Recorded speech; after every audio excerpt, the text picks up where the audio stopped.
I'm actually like getting ready to set up my computer and everything for an interview that I'm doing tonight for my friend Kaylee's channel. It's called Pivot for Dancers. Here on this, I just wanted to like make this quick video for like my younger creative self that was trying to explore a different avenue from dance, or like start to kind of prepare myself for if and when I was going to be out of a dance job. I first felt the feeling that my dance career was over when I just got off of a 10-month tour. I traveled to over, I think it was like 330 like cities or something like that in 10 months. It was very go, go, go. And I just felt like, okay, what's next? Like after that. And especially being like so go, go, go. And then suddenly you're just like, you stop. And you're like, oh my gosh, like I'm back home.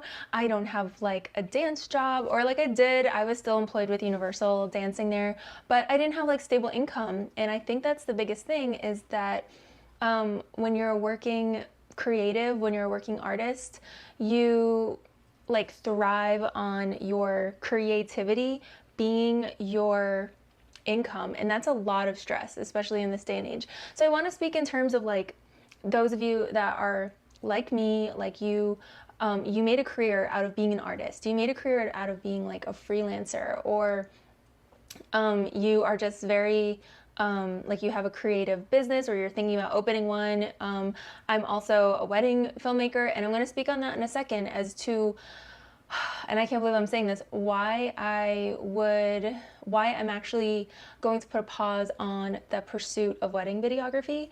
Because, well, I'll get into that in a minute, but I'm gonna also detail like what I am focusing on instead, and how I'm measuring what I want to focus on as a business-minded creative and an entrepreneur-minded creative who still wants to pursue creativity and wants to pursue my own path beyond my dance career one day. So let's get into it. I am a career dancer turned wedding filmmaker, and now I like to also give business tips and business coaching, as well as just like calm productivity coaching. And that is kind of mostly what like you'll see here on this channel, at least for right now. Who knows, like things can pivot, you know, again, as a dancer, they could pivot. But I wanted to just say that like when I first was like, well, what can I build or do beyond like my dance job into like its own business, I picked up wedding filmmaking, because at that time I was getting married. I actually filmed my own wedding, basically got content of my own wedding. I coordinated with like friends who are also talented with cameras to be able to help. And I'm actually going to be like creating I might create like an entire DIY your wedding content creation course, depending on how well the pre-sale goes, which I'll link down below if you want to check that out and you happen to be a bride. Or just want to learn how to like self-tape and DIY your own content a little bit more. But anyway, I just was like, okay, let me get into this because I have some skills. I took a course with videography just in general, actually commercial videography. And I wanted to turn that into a side business beyond my main dance position. So fast forward, I now am in my seventh year of wedding filmmaking, and now I am my daughter. I became a mom in 2022, and my daughter just turned 3. And I think that like that's why I'm making this, is because it's like a huge wake-up call in terms of how I am investing my time. I just feel that I am hitting a wall a little bit more lately with like the demands of being a solo business owner and a solopreneur, being in a service-based, very high-touch, one-on-one style business model, where I am very much so the technician. And I grabbed that term actually from a book called The E-Myth, I believe. Let me look here. It was all about like we all have these different roles in a like business per se, and a lot of like creatives, they get stuck in being what's called the technician. For me, I was like the one that was filming and editing wedding films, because I felt as an artist it was doing people the disservice of not being the one who is doing everything for that final deliverable. And in terms of like, okay, and now I am a little bit more like, how do I step into more of the creative director and empower wedding like video editors to be able to edit in the style that I did. Just because you are good at something doesn't mean that that is your calling, and that's something that I've also had to deal with. And I've been like just dealing with that in terms of like my wedding videography business, and I feel I feel like I'm lacking a little bit of more like that calling, that why, like why am I doing this? Does it align with all my values? Is it a values-based business model? And like for the longest time I was telling myself like, well, I do feel a strong why with it. Like I believe in the institution of marriage. I am married myself, but and I believe also like in love, and I'm inspired by like these beautiful events that I do. I just remembered I gotta do my nails. I have a wedding this weekend and I need to do my nails before that.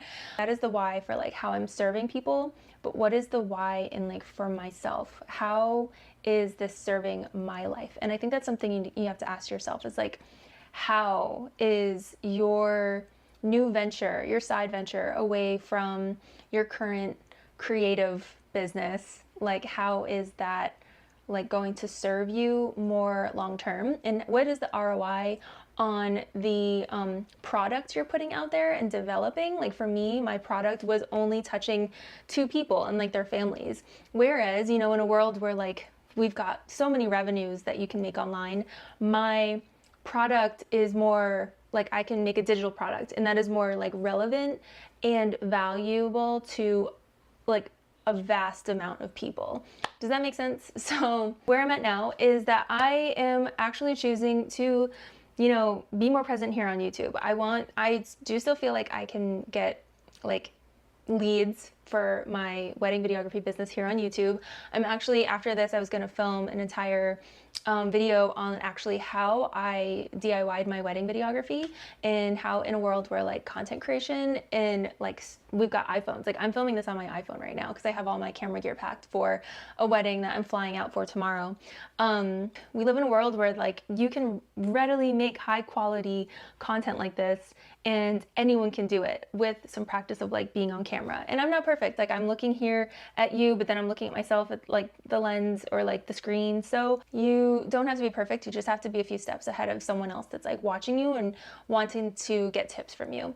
So my biggest tip there is like, just think of like, what is your ROI for your time, especially as a creative. And then where I'm at now is I'm going to be focusing more on YouTube in terms of like my marketing and lead generation. And think for yourself too, like how can you as well maybe focus on something that's a little bit more of like a long form piece of content, and then like a discoverable like short form piece of content. And I've always been on Instagram because like that's where a lot of brides and planners hang out, and I think it's a great tool for like showing. I think I'm gonna show a little bit more like my behind the scenes over there, because I have my rachellee.mov like lifestyle and business behind the scenes page, and then I have like my portfolio page, which is like for my gnarly film co. One is kind of very like polished portfolio, doesn't really show me that much, and the other one shows just like a mix of lifestyle and my values, and a little bit of like tips and tutorials and hacks and things that I'm like doing in life to try to achieve my goals. So I hope that makes sense. And then this one is like the tool and like what I'm doing as one of those tools to achieve this lifestyle. And that is what I'm talking about. I'm talking about this lifestyle that I'm trying to create away from the hustle culture of being a creative and being the technician and being an artist. I still have a lot of friends that they think that like in dance that they need to go and audition for another company, another show, and they need to keep on doing the hustle of like to create job security, that they need to be able to like be in another show or get another role. I want to still do these things, but at the same time I understand that there are other things that capitalize more on time and how long they are in existence. So for me, like creating a course or like putting it out there pre-sale to like teach people how they can DIY their wedding content, especially as we are in the heart of booking season for weddings and couples getting married this year and into next year. So it's like important to understand seasons as well. I'm in a season where I am going to be picking up YouTube a little bit more. I think I might make a separate video on like what I have been up to and why I was like taking a pause on YouTube. And then I'm going to like do a little bit of like a June reset, because I feel like now it's like the middle of the year and I'm going to take the second half of this year to just be very like focused on YouTube and the strategies I'm also doing as a freelancer with wedding videography, to continue to put in like little of work with that business, but not be like gung-ho pursuit. I felt, and it was so ironic because like working with wedding videography, I'm like editing these like romantic, dreamy, like wedding films, and then I log off of my computer, and all that time that I was pouring into someone else's wedding film, maybe I was taking that away from like the time that I could have been out in the pool playing with my daughter and my husband, like splashing around, or I could have been like catching up on the day with like my husband. So in essence, it was like the legacy I was creating for other people's weddings based on their wedding day, or their marriages based on their wedding day and celebration. Mine was taking a hit. And to me, that was not worth that. So I am, like I said, taking a pause on like the gung-ho pursuit of wedding videography, and taking a pause on putting so much pressure. I think that's the thing, putting pressure on your wedding videography or freelance business, in my case, my wedding videography business, to be the income replacement of my full-time job currently. And even my full-time job currently is only 3 days a week. So like my 9 to 5. So it is taking that pressure off will automatically remove the pressure for me to feel any disparity in like trying to book every lead that comes across my desk, sort of thing. Really just focusing on the leads and people who I truly feel like the wedding they're having is the style that I will be excited to film, and that the type of the wedding videographer that I am, like I am the style that they are looking for. Like I'm not going to try to pivot my style to fit like in the box that they want. Oh, that's another thing too. I didn't also like that every time my daughter came home from school, she would see me sitting at the computer. Like when I would go out and try to work at a coffee shop, she would be like, at only 2 years old, she'd be like, you come back. And like, of course I'm coming back, baby. Like, and maybe it's just kids, you know, but then I would get afraid that like she's thinking that I'm like just so busy, like that I'm not going to come back, or that I'm not present. I think that's the biggest thing, that I'm not present. Hold on one second. By the way, Chris bought these, and I don't know why it's taken me so long to try these yerba mate organics. In a nutshell, I just want to say, as you are in this hustle culture of being a freelancer or an artist, ask yourself, like, what is the ROI of these different opportunities I'm saying yes to? And what is the ROI of my current like work itself? And when you get an idea about something to learn, a new skill set, a new career path, what is the ROI of that? Are you building skills that are transferable? Are you building a product or service that you have rights to or own anything to create like passive income or get royalties on?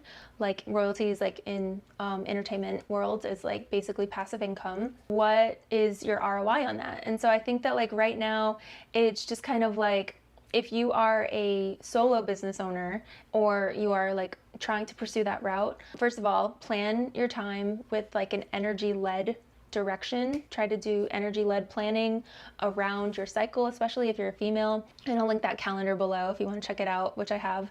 And then also just like when you are trying to, and then from day one, whatever marketing content you're putting out, what kind of like product or service can you offer? For me, you know, like I am very new to this kind of like coaching, you know, side of things. So I have had people email me though and just reach out. So I have created an opportunity for people to be able to book, you know, like little one-on-one sprint sessions is what I call them. So they're like 2-week sprints. If you are interested in that and you want to speak or book or at least like a discovery call, then I'll leave a link down below for that as well. And it's just like an opportunity to kind of help you distinguish your strengths, your interests, and discover your calling, what this next season in life is for you. Because I think that we all have different seasons in life. For me, it's a little bit different now that I'm a mom versus 5 years ago when I was just like a freelance wedding videographer, all in the mix of like the beauty of weddings and live events, which I still am. But now I can't really see the value in that as much as the value of spending time with my family. Yeah, and then all of that being said, day one, have a product or service maybe that you want to offer, or like a skill that you want to offer, and make your content strategy around that be something that is also sustainable. And time again, they say that like YouTube is the place to be for that. So I will talk to you soon. Take care and best of luck.